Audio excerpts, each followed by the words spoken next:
வணக்கம். நான் உங்கள் ஜெயா. இன்றைக்கி நம்ம இந்த வீடியோவில் பரணி இலக்கியம் இந்த இலக்கியத்தை பற்றி பார்க்கலாம் வாங்க.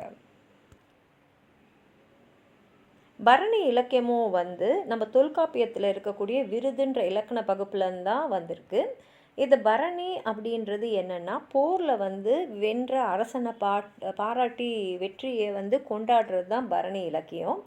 இதுக்கு ஆணை ஆயிரம் அமரிடை வென்ற மாணவனுக்கு வகுப்பது பரணி. இதுபடி தான் பரணியை பற்றி இலக்கண விளக்கிய பாட்டியலில் சொல்லியிருக்காங்க. பரணி நாளில் பார்த்திங்கன்னா எல்லாருமே அந்த வெற்றியை நல்ல உணவு சமைச்சு எல்லாருக்கும் பரிமாறி அந்த உணவு சாப்பிட்டப்புறம் கூத்தை பார்த்து அதுக்குன்னே தனியாக கூத்தெல்லாம் ஏற்றுவாங்க. அதுக்கப்புறம் வழிபாடு செய்வாங்க. இதுக்கு பரணின்ற பேர் ஏன் வந்தது அப்படின்றதுக்கு நிறைய காரணங்கள் இருக்குது. அதாவது இந்த பறவைகள்லாம் வயலில் அறுவடை நேரத்தில் அந்த நெல்லை சாப்பிட்றதுக்காக வரும். அப்போ அந்த பறவைகளை விரட்டுறதுக்காக அந்த வயலில் கொஞ்சம் உயரமாக இருக்கக்கூடிய பரண் அப்படின்ற ஒரு இடத்துல ஒரு பரண் மாதிரி அமைச்சு, ஒரு மேடை மாதிரி அமைச்சு அங்கேருந்து அந்த பறவைகளை அவங்க திருத்துவாங்க. அதே மாதிரி போர்க்காலத்தில் பார்த்திங்கன்னா ஒரு வீரன் யானை மேலே உட்காந்துக்கிட்டு எதிரிங்களெல்லாம் திரத்தி அடிக்கிறதுனால இதுக்கு பரணி இலக்கியம். அது ஏன்னா அந்த வெற்றியை பாராட்டி தான் இது பாடல்கள் பாடப்பட்டிருக்கு. அதனால் பரணி இலக்கியம் அப்படின்னு சொல்லுவாங்க.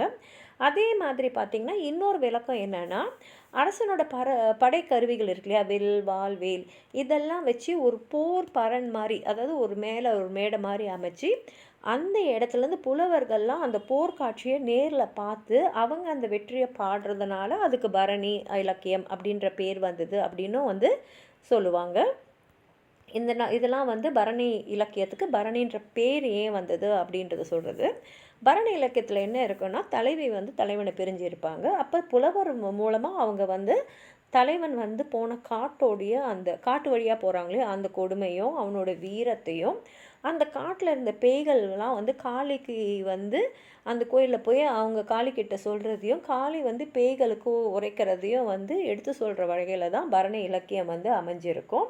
பின்னாடி அந்த பரணி நாளில் இந்த பேய்கள்லாம் கூடி நினைச்சோறு சமைச்சு சாப்பிட்டு சந்தோஷமாக ஆடி பாடி அந்த போரில் வென்ற மன்னரை புகழ்ந்து கூறுவது மாதிரி அமைக்கிறது தான் பரணியோடைய இயல்பு. இப்போ புகழ்பெற்ற பரணி நூல்கள்னு பார்த்திங்கன்னா, இரணியனை வென்றதுனால இரணிய வதை பரணி, கலிங்கத்தை கருணாகர தொண்டைமான் வென்றதுனால கலிங்கத்து பரணி, தக்கனை வென்றதுனால தக்கைய பரணி, பாசத்தை வென்றதுனால பாசவதை பரணி, மோகத்தை வென்றதுனால மோகவதை பரணி அப்படின்னு சொல்லிட்டு இந்த பரணி நூல்கள் எல்லாம் தோற்றவர்களோட பேரில் தான் அந்த பரணி இலக்கியத்தோட பேரே அமைஞ்சிருக்கு. முதல்ல எழுதப்பட்ட பரணின்றது கலிங்கத்து பரணி. இதை எழுதின செயங்கொண்டார். அவர் பரணி இலக்கியம் படைக்கிறதுல ரொம்ப திறமையானவர். அதுக்காகவே அவர் பரணிக்கோர் ஜெயங்கொண்டார் அப்படின்னு புகழோட சொல்லுவாங்க. இவர் தீபக்குடியை சேர்ந்தவர். ஆனால் இவருடைய இயற்பெயர், பிறப்பு, வளர்ப்பு இதெல்லாம் நமக்கு சரியாக தெரியல. ஆனால் இவருடைய காலம் 11 இல்லை 12ஆம் நூற்றாண்டாக இருக்கலாம். இந்த புஸ்தகத்தில் பார்த்திங்கன்னா முதல் குலோத்துகனை தான் அவர் பாட்டுடைய தலைவனாக வச்சுருக்காரு.